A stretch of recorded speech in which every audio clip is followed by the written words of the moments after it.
Hello all. இந்த வீடியோல ஈகோபொட்டன்ஷியல் சர்ஃபேஸ்ல உள்ள ஒரு சின்ன கன்ஃபியூஷனை கண்டிப்பா நான் கிளியர் பண்ணிடுவேன். வீடியோ ஸ்கிப் பண்ணாம பாருங்க. ஃபர்ஸ்ட் ஒரு ஈகோபொட்டன்ஷியல் சர்ஃபேஸ் கிரீன் பலூன், அதுக்கு மேல அது ஆக்சுவலா ஒரு எல்லோ பலூனுக்குள்ள இருக்கு. இந்த எல்லோ கிரீன் பலூன் ரெட் பலூனுக்குள்ள இருக்கு. இந்த மூணு பலூனும் ப்ளூ கலர் பலூனுக்குள்ள இருக்கு. ரொம்ப புரிஞ்சுக்கணும். இது ஒரு ஸ்பியர்.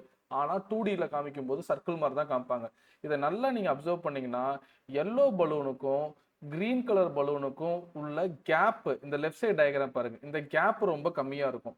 ஸோ ஈகோபொட்டன்ஷியல் சர்ஃபேஸை டிரா பண்ணுங்கன்னு சொன்னா இவ்வளோ இம்பார்ட்டண்டா நம்ம நுணுக்கமா நோட் பண்ண வேண்டிய பிசிக்ஸ் இருக்கு.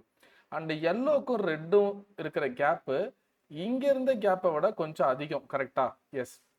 ஸோ இதை கேப் நம்பர் 1ன்னு வச்சுக்கலாம். அடுத்ததை எல்லோக்கும் ரெட்டுக்குள்ளதை கேப் நம்பர் 2ன்னு வச்சுக்கலாம். அண்ட் ரெட்டுக்கும் ப்ளூக்கும் உள்ளதை கேப் நம்பர் 3ன்னு வச்சுக்கலாம். 1 விட 2 அதிகம், 2 விட 3 அதிகம். இது ஏன் சார் நடக்குது? நான் ஒரு ஈகோபொட்டன்ஷியல் சர்ஃபேஸ் வரையும் போது நான் இதை நோட் பண்ணுமான்னு கேட்டா கண்டிப்பா நோட் பண்ணணும். ஏன்னா இங்க ஃபீல்ட் லைன்ஸ் கிரௌடடா இருக்காங்க. இந்த இடத்துல ஃபீல்ட் லைன்ஸ் பக்கத்துல இருக்காங்க. ஆனா ஃபீல்ட் லைன்ஸ் போக போக என்ன ஆயிடுறாங்க, இந்த இடத்துல பாருங்களேன், இந்த ரீஜன்ல பாருங்களேன், ஃபீல்ட் லைன்ஸ் தூரமா இருக்காங்க. அதனால உங்களுக்கு பொட்டன்ஷியல் டிஃபரன்ஸும் அங்க சேஞ்ச் ஆகும். ரொம்ப ரொம்ப இம்பார்ட்டன்ட். ஸோ நீங்க டிரா பண்ணும்போது ஃபர்ஸ்ட் சர்க்கிளுக்கும் செகண்ட் சர்க்கிளுக்கும் கொஞ்சம் பக்கத்துல போடணும். தேர்ட் அதை விட கொஞ்சம் தள்ளி போடணும். 4 இன்னும் தள்ளி இருக்கணும். 5 இன்னும் தள்ளி இருக்கணும்.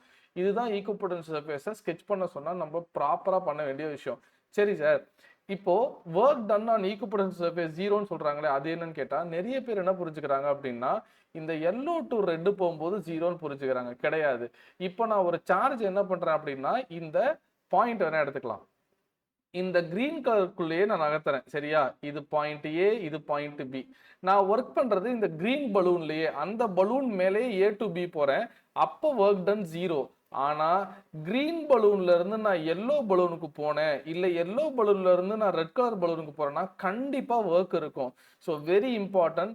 நீங்க எல்லோ பலூன்ங்கிறது ஒரு ஸ்பியரா, அந்த ஸ்பியர்ல இங்க இருந்து நீங்க ஒருத்தர் இங்க நகர்த்துறீங்கன்னா work done 0 because that potential is equal surface. ஆனா எல்லோல இருந்து நீங்க ரெட் போறீங்கன்னா definitely you have to do some work. அங்க பொட்டன்ஷியல் 0 கிடையாது. Very important. கீப் ஆன் வாட்சிங். தேங்க்யூ.